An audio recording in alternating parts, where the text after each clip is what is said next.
James White, Boxing Social, in association with Empire Fight Store and R Kings, and here with Nick Peet. Nick, we're in a warm box park.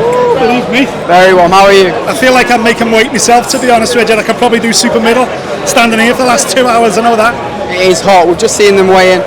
My first question is, all week we've seen a very energetic Daniel Dubois. He's been chanting, he's been getting in Usyk's face.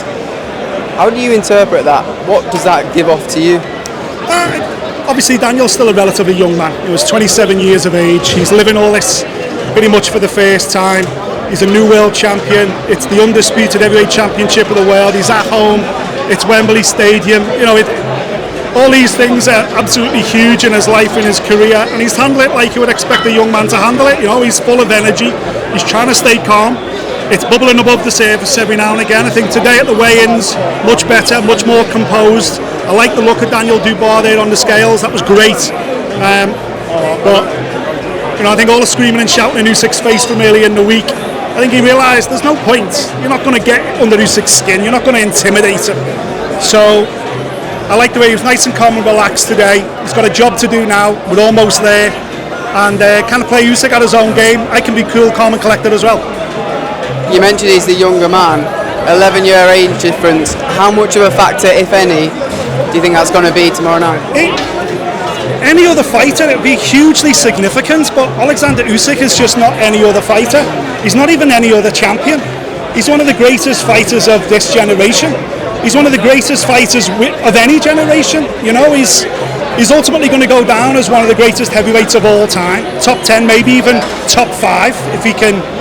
I don't even know where he goes from here. If he beats Dubois, that's, you know, 3 high-profile, massive fights that he's had back-to-back with AJ, Fury and Dubois, and he's, you know, beat them all up systematically and emphatically. So, you know, I think it's impossible to look at him like you look at any other normal man. He's achieved so much. At 38 years of age, you think most fighters would be winding down, most athletes would be winding down.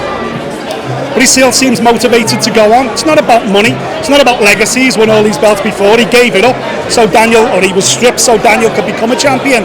So I don't think it's about the belts either. I think with Usyk, it's more about his own legacy, being a fighting man, wanting to get every single, you know, blood, sweat and tear out of his career before he's done. And also, let's not forget, there's still a war going on in Ukraine. There's a lot of Ukrainian soldiers that look up to him and are inspired by him and keep going because of him. And they see him as the talisman, and what a great talisman for their army, that the undisputed heavyweight champion of the world and arguably the greatest fighter on planet Earth is one of them. So I think he does it for them as much as anything else. He does it for them after Saturday. Do you want to see him carry on, win or lose? People say, what else is there to achieve in a way? Yeah, listen, obviously there's other contenders out there like Caballero and Joe Parker. I really don't need to see Tyson Fury part 3. I don't need AJ 3, and I'm guessing, because I don't think this fight goes the distance, I don't think we'd need to see Dubois 3 either if he comes through on Saturday. So it is difficult to see where he goes next. If he continues, obviously maybe the dream for Usyk would be a big fight in Kiev, back in Ukraine, but you know, it still don't seem to be any closer to that being a possibility anytime soon. But that's the other thing, you've got to remember, he's done this, all this cruiserweight reign, heavyweight reign, on the road. He's the ultimate road warrior. Who else has done that with no fan base? Okay, he had the one fight with Dubois back in Poland, which was largely Ukrainian. And listen, judging by the weigh-ins today, Wembley ain't going to be all Dubois tomorrow night. It's going to be 50-50, maybe even 60-40 in favour of Usyk. There's a lot of Ukrainians knocking about London and travelling to London for this show. So I don't think it'll be a partisan crowd, far from it. Maybe this could be the last night, you know, maybe that's why there's so much media here, there's so much attention behind it, because yes, it's a live fight, yes, Dubois is absolutely a live dog in the fight, but maybe this is the last sign for Usyk. Maybe this is when he takes his glove off in the centre of that ring. I think a lot of people want to be here because whether you're a Crawford fan, I know you're a New Age fan, if you're a boxing fan, you're also an Usyk fan, and for me, and I like to talk about whoever's fighting right now, Usyk's the best on the planet. He's the best on the planet, in your opinion. What would you be saying to Daniel Dubois then, if you were in his corner? How can he beat you? What I would say is, I think the first job, the most important job initially, Frank Warren has to make sure, and he will have made sure, that the referee allows Daniel to work. That first fight, Daniel Dubois was hampered by Lewis Pabon, the referee, at every call, not just the low blow. If you watch it back, 3 times he's warned about low blows, inspired by Usyk. Usyk goes to the referee, that was low. And Lewis Pabon steps in more than once, separates them. Okay, keep them up. You never called it, Usyk called it. And I feel like Pabon went into that fight with a strong message from Team Usyk that Dubois is going to go low, watch out for it. And Usyk was allowed to dictate that fight at large portions. That won't happen this time. This is a Frank Warren Queensbury promotion. You better believe Frank will have a referee absolutely wined and dined tonight and told, let Dubois work to the body, that's where the success is going to be.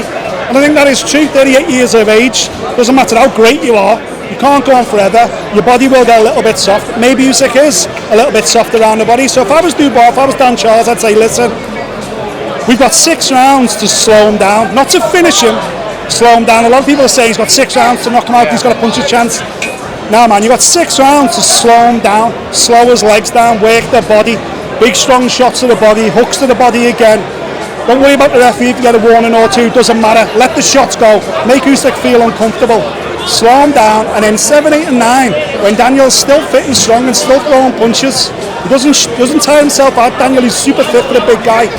I think maybe then he might have some inroads, he might have some success if he can slow Usyk down, but nobody else has managed to do it.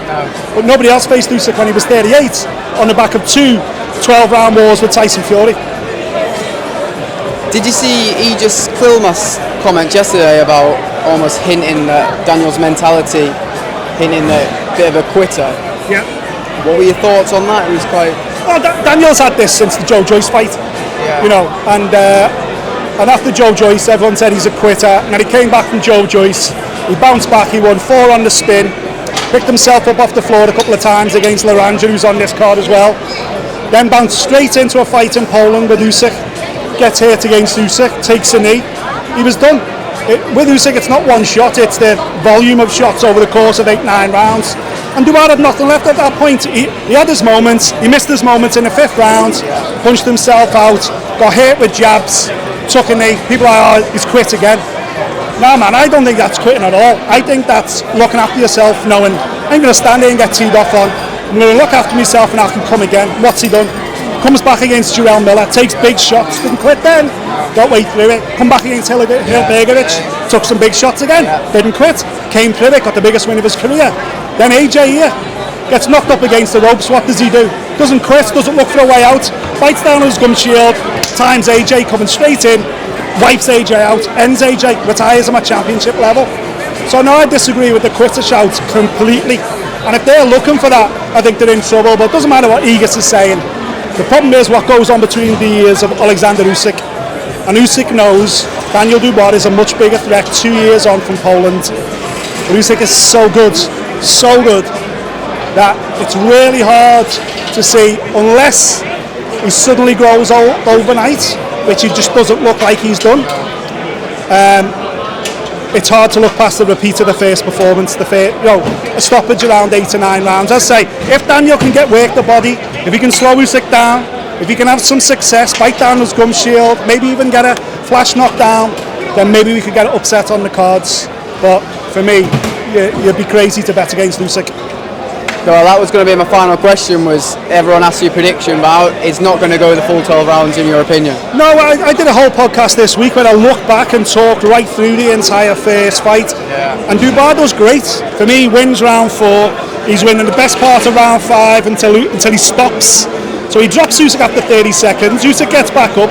Obviously, he's still damaged, Usyk. And Dubois puts it on him for about a minute and a half. So he gets to about the 2 minute mark. Daniel Dubois now won round 4, he's won 2 minutes of round 5. For some reason he steps backwards, stops pushing on, stops going for it, stops rolling the dice.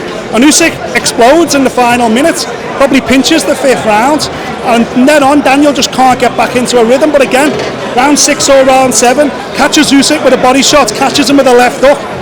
Usyk looks at the referee, taps his waist, the referee separates them and warns Daniel to pick the gloves up. I've never seen such a thing. It's a low blow, the referee should call it, not Usyk. So there is moments where you think, are they signals where Usyk genuinely doesn't like it to the body? This is where the storyline's coming from. But again, and listen, if the stars align, could Daniel Dubois win. Could he stop him? Absolutely. I think he's got the power to stop anybody. But with your boxing head on, with your boxing brain on, this guy Usyk is one of the greatest to ever do it. And unfortunately, I think Daniel Dubois isn't getting him quite at the right time. Absolutely. Whatever happens, it's going to be an unbelievable night. Nick Peet, appreciate your time. Thank you very much. Cheers.